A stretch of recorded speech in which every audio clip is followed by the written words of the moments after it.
2NUR FM News for our sponsor General Trades, professional roofing, maintenance and restoration. It's 6:30. Good morning. I'm Cecilia Connell with Hunter News. New Labor frontbencher Jodie McKay is backing the government's decision to cut heavy rail services to Newcastle, contrary to her party's position. While Labor strongly opposes the move, Ms McKay is vowing to stand by her original stance, clarifying she believes the heavy rail should be removed, but the tracks reused for light rail services.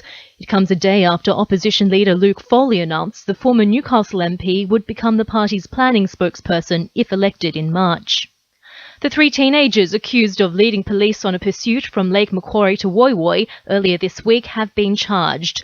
Officers claim they began pursuing a Toyota Corolla stolen from Greystanes on Saturday after it was allegedly used to commit a series of robberies in Newcastle over the next 2 days. Senior Constable Lauren Marr says the males are facing a raft of charges. A 15-year-old Greystanes male was charged with 5 offences, including taking and driving a conveyance without the consent of the owner. He was refused bail to appear in a children's court yesterday. A 16-year-old male from the entrance was charged with 3 offences, including assault with intent to rob in company. He was granted conditional bail and he will appear before a children's court on Friday the 6th of February. A 15-year-old Māori male was charged with 2 offences. He was granted conditional bail and will also appear in a children's court on Friday the 6th of February. University of Newcastle researchers are seeking people with type 2 diabetes to take part in a study exploring the links between the condition and mental impairment. The trial of a new nutritional supplement is designed to stimulate blood flow in the brain to reduce the threat of accelerated age-related cognitive decline common amongst diabetic patients. Study leader Professor Peter Half says developing effective preventative strategies is vital. We're looking for people with type 2 diabetes to help us to test a new approach to slow the decline in mental abilities which occurs with ageing. We recently showed that these people tend to have poorer performance in certain cognitive functions and that this is linked to impairments of blood flow in the associated brain regions. Dungog RSL is set to celebrate 100 years of Anzac with almost $20,000 in its coffers, thanks to the federal government's Centenary of Anzac Grants program. The funding will support the organisation's efforts to restore a First World War field gun for display in Dungog and is expected to complement a series of commemorative activities developed in the area.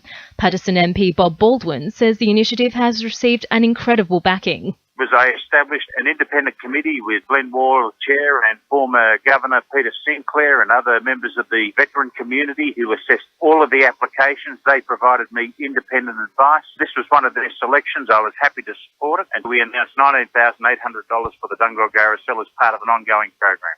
Briefly, landowners in the Hunter Valley say the wild dog problem is getting worse, with one farmer near Dungog claiming to have killed more than 100 dogs in recent years to protect distraught cattle, and a 27-year-old man who fell from the Prince of Wales hotel balcony on Monday night remains in a serious but stable condition as police review CCTV footage to determine how and why he came to be on the wrong side of the railing.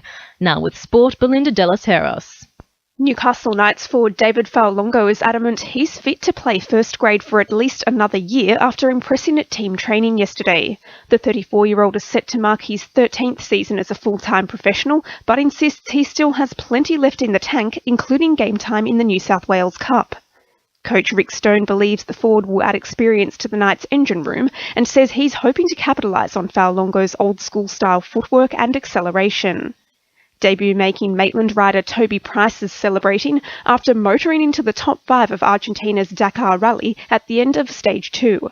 The 27-year-old clinched an overall 5th placing in the motorcycle category following the longest stretch of the rally, finishing just 11 minutes 32 shy of Spanish leader Juan Barreda Bort. And Joel Parkinson has been confirmed as the headline act for next month's 30th edition of Surffest in Newcastle. That's sport. I'm Belinda De Los Heras. 2NUR FM News Time is 26 to 7.